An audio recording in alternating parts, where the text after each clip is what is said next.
وهرنتي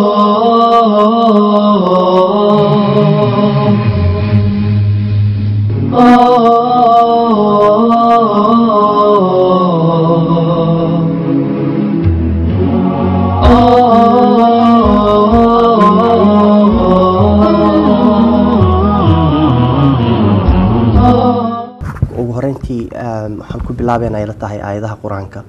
مركان شركة أيام وظفرن دونا. بسم الله الرحمن الرحيم. قل هو الله أحد الله الصمد لم يلد ولم يولد ولم يكن له كفوا أحد. مقعي وحلي هذا حسن موسى دودة واتكم سنتين إيمان شذا عاد إيمادين مانتي أنت أنا شركة إنه رؤسي كن وحن جعلان لها إنان صاحب بضي إذا أجنبي جنا لجوا إنان لبك المدود كو إيراه هذا اللغة الإنجليزية كسي إنه فهمان السيدان وإنه برنامج كنا مانتي. Good evening. Hello. My name is Hassan Osman, known as Hassan Musa Dude. First of all, I'd like to thank you all for coming. Yes, this is our program, and I will be the first person to start introducing what Somali Economic is about and what it does. Said Ali Shira will be next, and he will be talking about the opportunities and business in Somalia. Then we will have Nauman Khalid, who will talk about the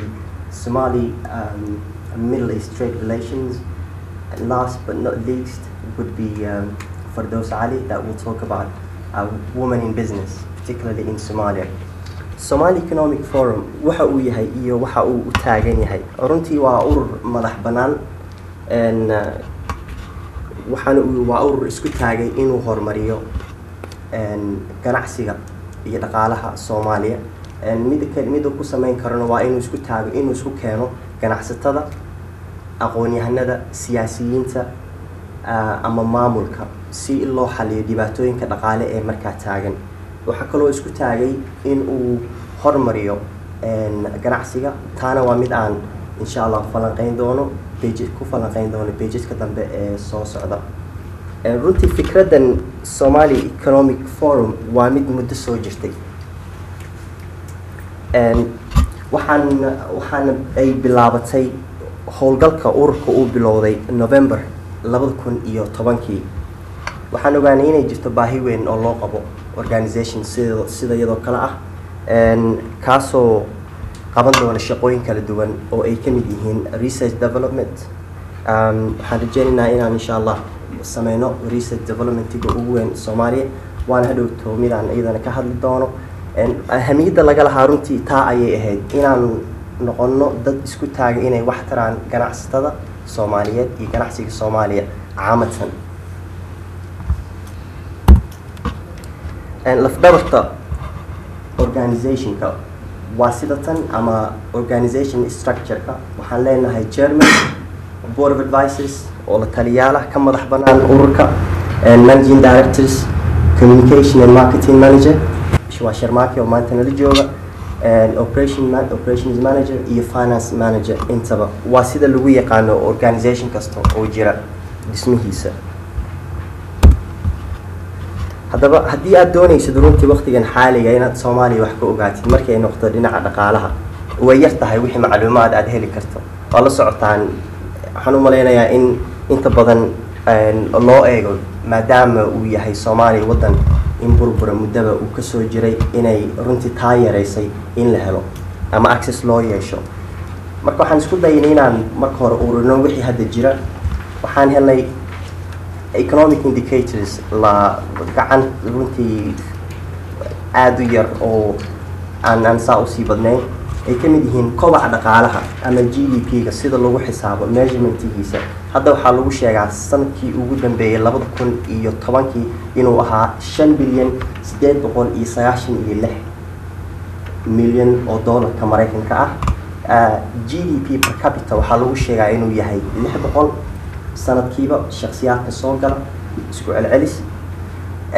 GDP official exchange rate kuna inuu yahay 2,372 milyan doolarka Mareykanka ah sorry يران هذا CPI-ga ama sicir bararka ilaa hadda ma hayno wax ku saabsan wax figure ah ama data laga diyaariyay sidoo kale shaqo la'aanta unemployment rate-ka waxa soo gala wadanka oo ah importska iyaduna runtii ma jiraan aan helnay exportskan iyaduna ma hayno sidoo kale budgetka iyo investmentiga oo ah maalgelinta lagu sameeyo shirkadaha ha ahaato in xafiisyo loo sameeyo ama in mashiinadooda lagu habeeyo lagu casriyeeyo intaba balse waxaan ognahay exchange rate-ka oo maanta hadda maraya 30,000 على دولار markii loo fiiriyo dollarka marka halkan waxaan ka garan karnaa baahida jirta loo baahan yahay in uu jiro urur ama organization soo saara data joogto ah saxna ah insha Allah waana mid aan doonayna inaan gaarno haduu Ilaahay yiraahdo marka waa maxay wax qabadka Somali Economic Forum sidaan hore idinku sheegay waxaan doonaynaa inaan buuxino gaabka jira oo aan door weyn ka ciyaarno diyaarintii aan diyaarin lahayn aan wax ka diyaarin lahayn GDP-ga wax soo saarka dalka qiimaha iyo badeecadaha oo CPI-ga hadda aan ka soo hadlay sidoo kale GNP-ga iyo inaan sidaan hore u sheegayba aan sameeyno research development center-ka ugu weyn Soomaaliya haduu Ilaahay yiraahdo hadda waqtigan xaaliga waxaan ku leenahay xafiisyo laba meelood oo ah London iyo Boosaaso waxaan rajaynaynaa insha Allah process-keedana hadda u socda inaanu mid kale ka furno Muqdisho labada sano ee soo socotana waxaan doonaynaa inaanu xafiisyo ku yeelano magaalooyinka muhiimka ah sida Djibouti Nairobi iyo Hargeysa intaba Addis Ababa insha Allah waxa laga yaabaa inaan iyadana aan gaarno marka goolkaygu waa ka muddada dhow soo socota haduu Ilaahay yiraahdo طبعا research development center waxyaabaha uu qaban doono waxa kamid ah inuu diyaariyo qoraallo joogto ah oo mid ugu horeysa ay tahay economic report-ka taa waxaa noo xigi doona qoraallo ku saabsan isgaarsiinta ama telecommunicationka finance agriculture transportation iyo retail sectors-ka intaba aan u diyaarino haduu Ilaahay yiraahdo quarterly iyo annually intaba sandahaan iyo saddex biloodkiiba report-kay ugu horeey wuxuu soo bixi doonaa haduu Ilaahay yiraahdo 11 bisha March wuxuuna noqon doonaa telecommunication-ka mid ku saabsan arinta kale aan doonayna inaan sameeyno aan howlgelinayna haduu Ilaahay yiraahdo laga bilaabo samarkan waxa weey inaan qabano laba shir oo waaweyn haduu Ilaahay yiraahdo midka ugu horeysa waxaan doonaynaa inaan sameeyno samarkan hadda soo socda haduu Ilaahay yiraahdo midna waxaan sameyn doonaa waqtigan winterka taasi oo ah meeshii ay ku kulmi lahaayeen sida aan hore u sheegay ganacsatadii aqoon-yahanadii maamulka ama siyaasiyiinta intaba halka oo looga wada hadli doono dhibaatooyinka dhaqaale ee markaa taagan iyo carqaladaha aan oran karno markaa way hor taagan yihiin kobcinta dhaqaalaha Soomaaliya ama businessyada Soomaalida meel ay ahaadaanba waxaanu leenahay wada shaqayn aan la yeelanay jaamacadaha Soomaaliya jooga iyo kuwa dibadda insha Allah waxaan rajaynaynaa inaan taana aan sii xoojino maxaa yeelay markii laga hadlayo economic data waa laf dabarkii lagu gaari lahaa waa way kaliya lagu gaari karo data sax ah la helo lana helo dad mataqaana awood u leh inay diyaariyaan waxaan kaloo la leenahay wada shaqayn shirkadaha waaweyn ee Soomaaliyeed iyo kuwa ajnabiga ee doonaya inay Soomaaliya intaba ka howlgalaan haduu Ilaahay yiraahdo طبعا waxaan kaloo wada shaqaynna la leenahay kambaniyada yaryar ama SMEs kala yiraahdo waxaan ognahay inay cadadkoodu uu yahay lagu qiyaaso 95% adduunka meel kasta shirkadka yaryar markii la fiiriyo cadadka doorka percentage-ka 100% inta ay yihiin inta badan dadku waxayna weydiiyaan yaa idin maalgeliya waan ognahay organization shirabatihiin waxaan baa sameeyay markii yaa idin maalgeliya runtii Somali Economic Forum sidaan idin sheegay waa mid madax banaan wuxuu ka madax banaan yahay maalgelinta waa mid isaga ismaalgeliya faa'iidaduna طبعا dakhligan wuxuu naga soo galaa shaqooyinka aan qabano waan ka madax banaanahay sidaan sheegay dawladaha iyo organizationada caalamka intaba marka faa'iidada iyo muhiimadda uu leeyahay waxaan u maleynayaa in badan hadda waan ka soo hadlay balse ma aha mid intan lagu soo koobi karo waxaan jeclaan lahaa inaan waxyaabo yaryar ka taabto taa waxaa ka mid ah in runtii aan doonayno weji cusub oo quruxsan in adduunka uu ka helo Soomaaliya marka ay noqoto dhinaca dhaqaalaha ama wax soo saarka in la helo macluumaad joogto ah isla markaana sax ah taasi oo fududeynaysa inay soo jiidato dadka maalgeliya wadamada ee ajnabiga ah loo yaqaan foreign direct investment-ka waxaan doonaynaa taa insha Allah inaan ku guuleysano iyo inaan sameyno cilmi baaris ama wixii ah research development ama ha ahaadaan marketing research aan u sameyno shirkadaha Soomaalida iyo cid walba runtii daneynaysa Soomaaliya inay wax ka qabsato marka waa faa'iidooyinka kuwan aan hadda sheegay waa faa'iidooyinka laga heli doono ururka waxaan doonaynaa insha Allah inuu Ilaahay inoo fududeeyo waxaan ku fikiraynaa inuu Ilaahay rajaynaynaa inuu Ilaahay inoo fududeeyo mustaqbalka waad mahadsantihiin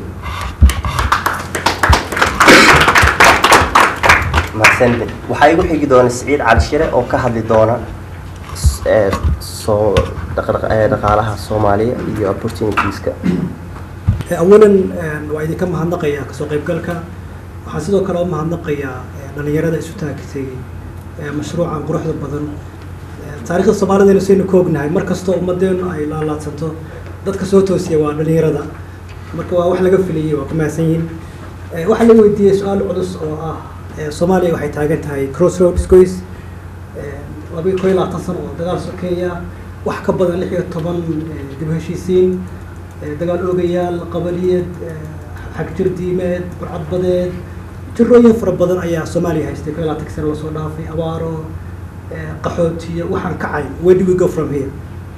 ما لبعض عمرنا أنت نهار تبحين كتيرنا وحن مثل واحد تودى كلا أفرم مركب فكرك وحن هذا على استانو كوي لا تكسر وصودا في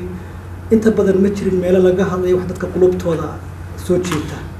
علاض أبارو يدب يقح يدجال يدل سياسة قلف سنة وقلوا عم بلقاها ذي مركب إن له فورم لقاها الله مستقبل كذلك رجاء افتينا قبح صوب حياة واحد لقوا فرحه مركا تفيريسيد ديتادو سوقاتي أنا اللي دقيقة سوقاتي مركا لا فيريو ليسكا ودمدا في الجروبي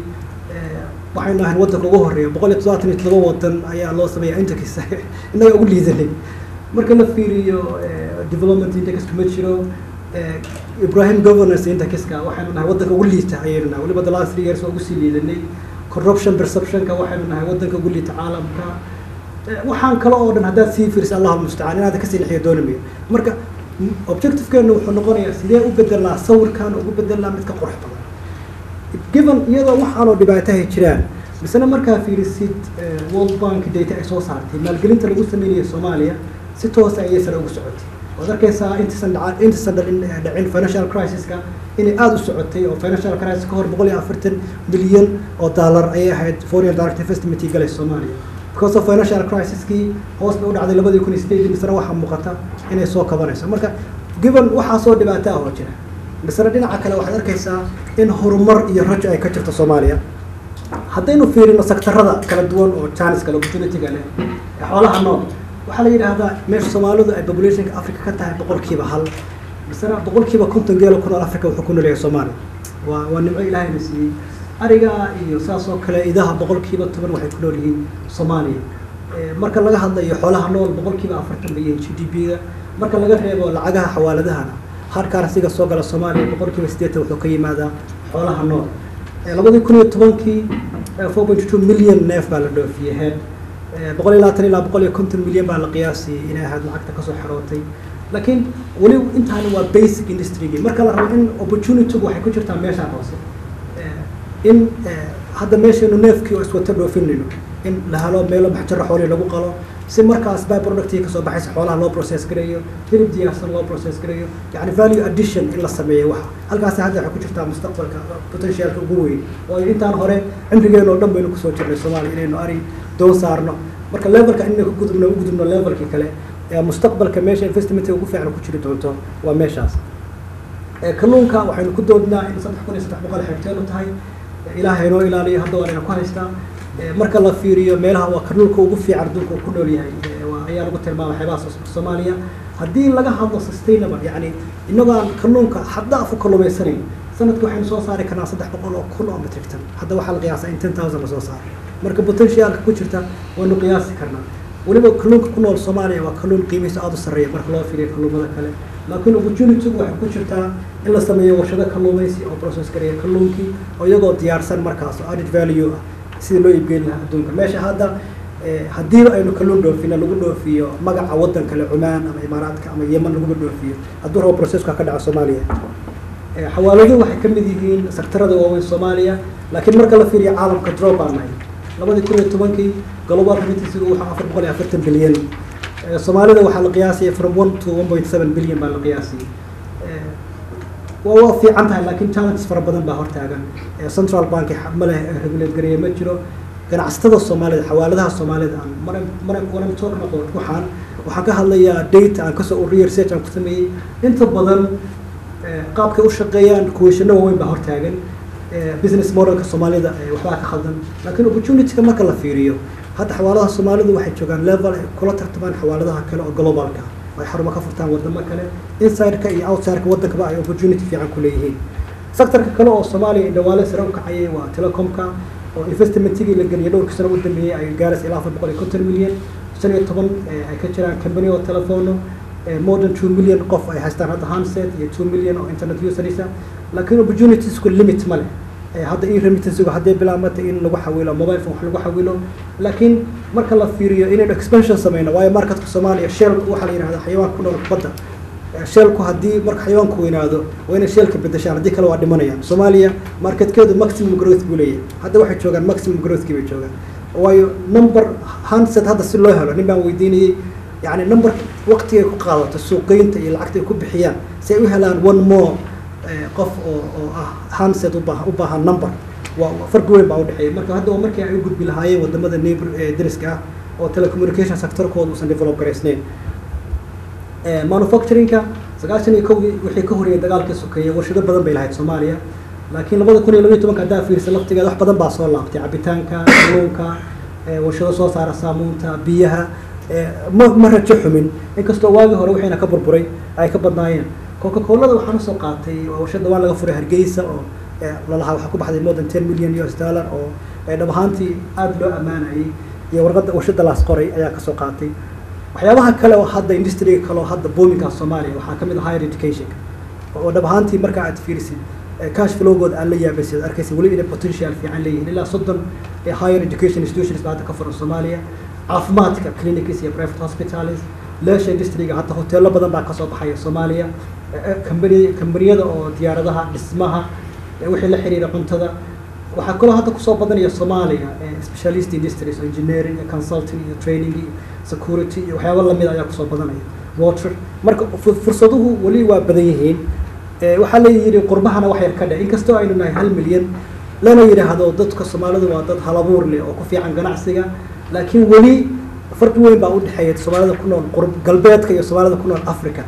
meesha ku nool Soomaalida ku nool Afrika waliba wadamada emerging economies ganacsigoodu uu diversified yahay uu successful yahay dadkana ku nool westiga wali shaqalaanteena waa sareysaa ganacsiyadeenoo bilaawnaana waa ganacsiyo inta badan micro aad u yar small business laakiin fursadaha jira wali waa badan yihiin marka la fiiriyo intaas ku soo gabagabeynaya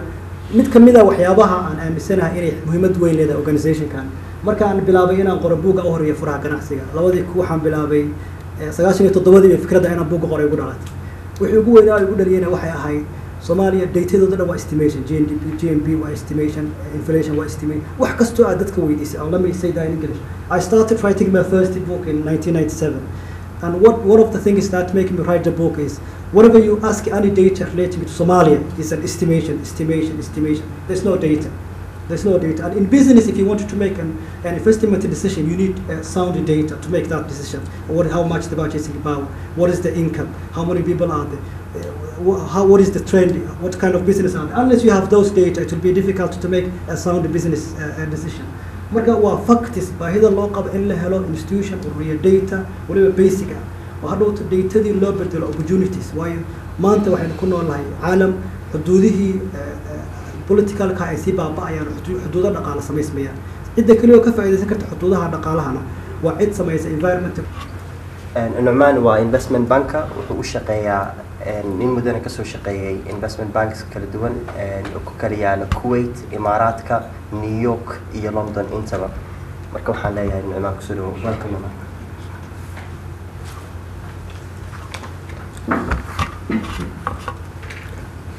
Okay, hello everybody. Firstly, thank you very much to Hassan to inviting me to speak today. Just want to quickly start off giving a brief background about myself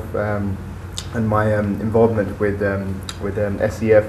So, I mean, basically, I'm working at UBS Investment Bank at the moment in finance strategy. Done a lot of work in the Gulf, specifically in Kuwait and in UAE, relating to feasibility studies and financial analysis of that sort. So, you know, when Hassan initially talked to me about the work that Somali Economic Forum are doing, I was very impressed and you know, in terms of touching on some of the points which Saeed mentioned about in terms of the data and the statistical analysis. I think you know, this endeavor, it's really like a first thing that I've seen from coming out of Somalia in terms of, you know, actually somebody looking towards trying to get these validations and trying to make sure that the business investment and the business, you know, drive can be there and can be achieved.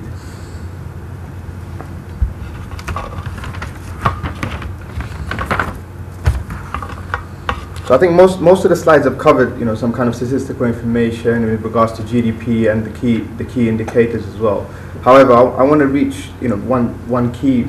point, and you know, just to really emphasize what I'm really trying to say. So on the earlier slide, I think you saw that Somalia's GDP was around 6 billion, approaching 6 billion, and the GDP per capita was around $600. Okay, now this statistic is provided by actually by the CIA, and that's the Central Intelligence Agency in US. However, the Central Bank of Somalia reckons the actual GDP per capita is $300 per capita. So now, you know, who do you go with? Yeah, who's right? I mean, there's a difference is actually half. You know, so I mean, the problem that is there from Somalian perspective, it's like, you know, when the government wants financial aid, when the government wants to do a strategic partnership in business with the Gulf or with the, you know, neighboring countries, which figure do they quote and how do they back up these statistics? So this is a very important point, and it's very you know, a lot of emphasis needs to be done on this, so that these estimates can be actually validated and be put into you know, some kind of a validation. Okay, so I just want to talk about actual relationships with Somalia and the Gulf states and, you know, the Arab states as well. A bit more emphasis on this. Now Somalia, you know, historically has had a lot of good relations with Arab states, and better relations, in my opinion, than the African states and African neighboring states. A lot of countries in North Africa associate and affiliate themselves with the Arab states, and they have done so for a number of years. For example, like examples are like Egypt, obviously Sudan as well, and then when you go further west as well. However, actually Somalia joined the Arab League of Nations in 1974, and it was the first African state to do so. So that really kind of emphasized, you know, its relationships and its ties with the Gulf states. So some of the most important products and industries that have developed in these trade relationships have been really agricultural. So the main products have been, for example, sugar, rice, wheat, flour, and cooking oil, and then more recently moving on to more industrial things like cars and also oil as well, diesel oil specifically. So also Somalia has had a traditional export of livestock and also fruits, specifically bananas. Well, that is also added a lot to their GDP. The main customers in the Gulf region are Saudi Arabia, Yemen, and UAE. Saudi Arabia and Yemen are very closely geographically, very close geographically, and then UAE as well. So as I mentioned before, Somalia joined the League of Arab States in 1974. There's also Somalia as a member of the Council of the Arab Economic Unity. And also the activities include coordination and measures leading to the formation of customs union among Arab states. So this leads to a very interesting point, and one thing that from my analysis and my research I really want to kind of emphasize on, and it's a business model that Somalia can take away and really try to build upon. The structure of companies and corporations within Somalia, it's very privately owned, so it's family owned, and businesses are the big businesses are owned by the large family groups across all industries. In the Middle East and the Gulf, you'll find this is also the same. A lot of large families own the businesses, and they own private sectors and industries across all the different regions. However, the difference in the Gulf, and especially if we look at countries like Kuwait and we look at UAE, is that they've put a lot of emphasis towards more public ownership of the companies, in terms of part ownership of companies by the public sector and listing them on the stock exchange, things like that. So these are really drivers that Somalia can benefit from and enhance from. And obviously with that statistical validation, with that more research and development being put into the country, they can really benefit from these business developments. Actually, development of the national, the financial development nationally. So that's a very good mission statement and a very good approach that they've taken. That's what I can leave you with. Thank you very much.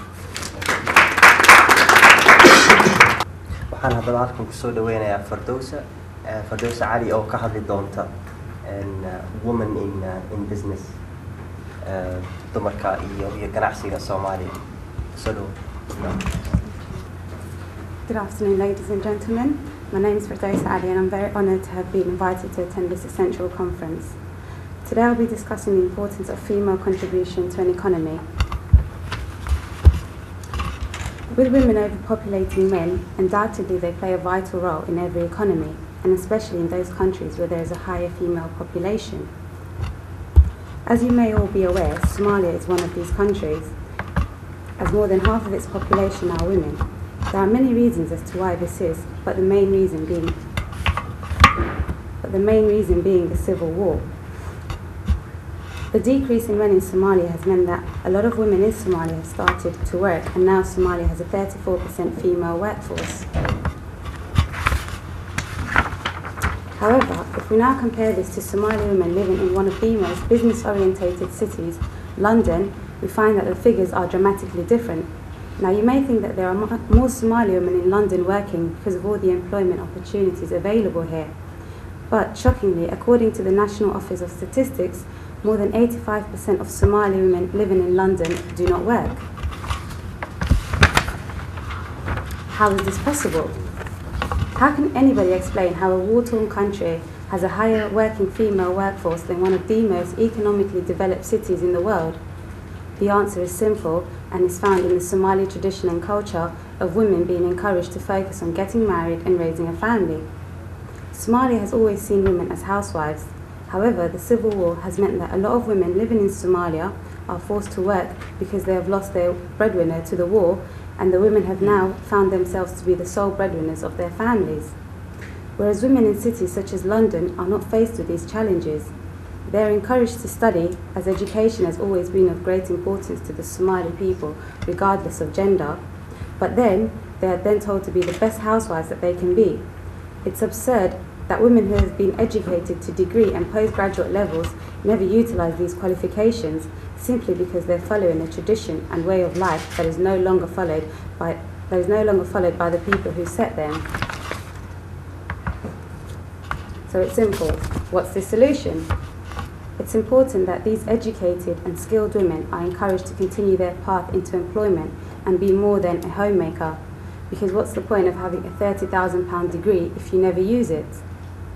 The only way that these changes will come about is if the whole Somali community acknowledges the importance of women in an economy and encourages women to prosper in the business world,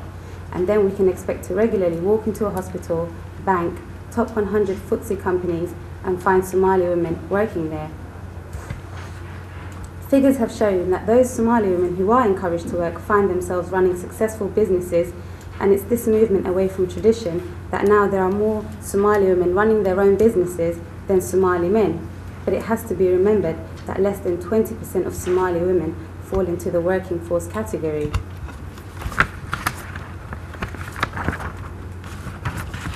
Imagine what could be expected if there were more Somali women in the working labour force. We would probably find that they would rapidly catch up to other ethnicities. This is because the majority of Somali women have the requisite foundation required for most jobs, and as they are usually educated to a high standard. Now the focus must be on encouraging them to find work and that they will excel at. Thank you very much for your time, and I hope you enjoy the rest of the conference.